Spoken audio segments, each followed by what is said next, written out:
If you thought you saw a gigantic bronze duck driving around town, you weren't seeing things. KZI 9 news anchor Bob Shaper met an Oregon fan with a big truck and a big duck.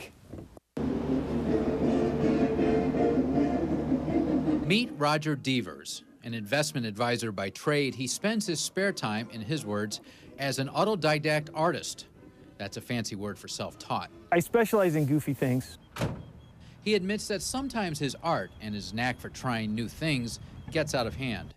Dabbled in making my own fireworks once, and it was a disaster. But for the last 3 football seasons, Rodger has stayed focused long enough to create this, a gigantic Oregon duck anchored in the bed of his truck.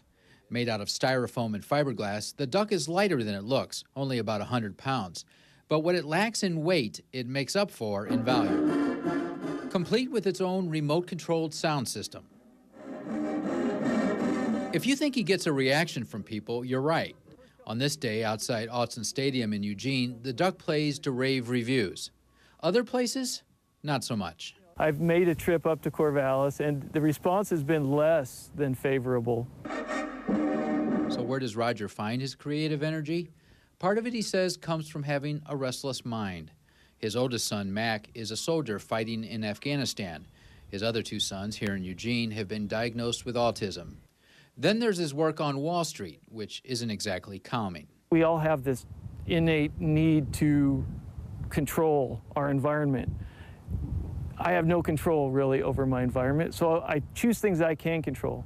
And sure, it's just an oversized duck in the back of a pickup. But for Rodger, it stands for something deeper, the desire we all have to put our stamp on the world, to make a statement. The thing that motivated me most about it was just that overwhelming need to create something. And so he drives on, just a man, his truck, and a duck. In Eugene, Bob Shaper, KZI 9 News. Gave up on making the fireworks. That probably... Last year, last year you probably saw him, he did a duck that was doing a push-up. That's awesome. So this one's a little less aerodynamic than some, so not good gas mileage.